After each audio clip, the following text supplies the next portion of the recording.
Let's dive right into this explainer. Today, we're unpacking a really pivotal piece of compliance from the Thai Department of Industrial Works, or DIW. We're talking about the 2008 Ministry of Industry announcement regarding hazardous substances. Now, if you manage, own, or operate any facility that handles chemicals, you know regulatory texts can feel like a complete maze. But today, we're going to transform that regulatory confusion into actionable clarity. We'll break down exactly who needs a specialized safety officer on site and what happens if you don't have one. To help you navigate this dense text, we've got a clear roadmap. We're going to cover what the law actually is, the exemptions, who exactly needs specialized personnel, the duties of the facility operator, the duties of the personnel themselves, and finally, the strict rules for replacement and reporting. So, let's jump right into part 1. What exactly is this hazardous substances law? Before we get into the legal weeds of compliance and start throwing around numbers and thresholds, understanding the baseline definitions in Clause 1 is absolutely crucial. The main point here is that specialized personnel aren't just, your everyday warehouse managers or senior staff members who got handed a fancy new title. Not at all. By legal definition, they are specifically tested and certified individuals. They carry the legal responsibility for the safe storage of hazardous substances, and they can only earn this title by passing a rigorous testing curriculum prescribed directly by the DIW. You can't just appoint your best guy, they have to be officially qualified. Moving right along to Section 2, let's talk about the exemptions to this law. To respect your time, let's immediately filter out who doesn't actually need to worry about this specific regulation. Clause 2 of the text provides very clear cutoffs. If your facility only stores hazardous substances in specific bulk containers, like those massive industrial tanks, silos, or specialized cryogenic and refrigerated liquefied gas containers, you are legally exempt from the requirement to hire specialized personnel. The logic here makes sense. These types of heavy-duty, sealed bulk storage systems operate under entirely different safety physics and fall under completely distinct regulatory frameworks compared to your standard warehouse chemical storage. Which brings us to Section 3. If you aren't exempt, who actually needs to hire these specialized personnel?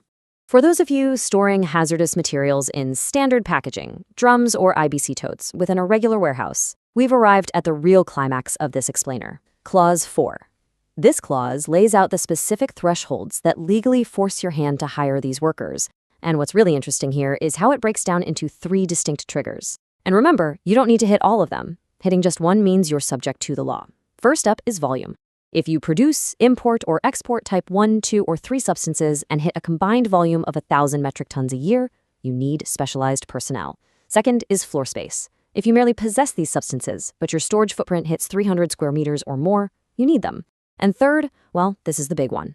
If you handle flammable, oxidizing, or peroxide substances, the threshold is literally 0. That's right. Any amount of these highly volatile chemicals instantly mandates that you have specialized personnel on site. All right, transitioning into Chapter 2, Section 4, Duties of the Operator.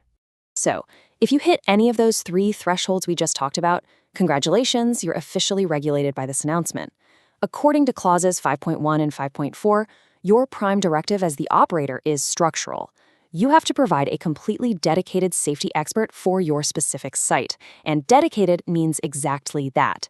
This specialized personnel cannot moonlight, they can't be shared across different branches of your company, and they certainly can't work at another facility. They are exclusively yours. On top of that, it's squarely on the operator's shoulders, both financially and structurally, to bring the physical storage facility completely up to the 2007 DIW Chemical Storage Safety Standards or an equivalent internationally approved standard. But, things happen in business. What if your safety expert leaves? Well, Clause 5.2 outlines a very strict ticking clock. If your specialized personnel quits, passes away, becomes incapacitated, or has their DIW registration revoked, you have exactly 90 days to find a legal replacement. No exceptions. And that 90-day clock, it starts the literal second you're made aware of their departure. This whole setup brilliantly illustrates the dual-track nuance of the law. The government doesn't just dump all the pressure on the business owner, but they don't put it all on the employee either. It's a two-way street, a symbiotic compliance relationship.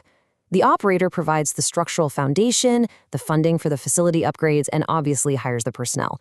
On the flip side, the personnel executes the actual daily safety checks, handles the heavy paperwork, and acts as the direct line to the DIW.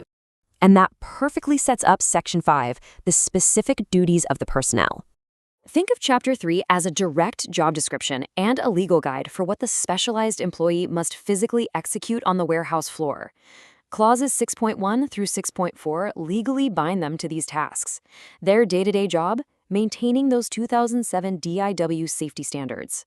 Administratively, they have to draft a comprehensive annual safety plan that literally lives on site, ready for a random inspection at a moment's notice. They're also putting their professional name on the line by certifying the annual safety report. But perhaps most crucially, if the worst happens and an accident occurs, Clause 6.4 mandates that they act as the primary, accurate informant to the DIW. They are the government's eyes and ears during a crisis.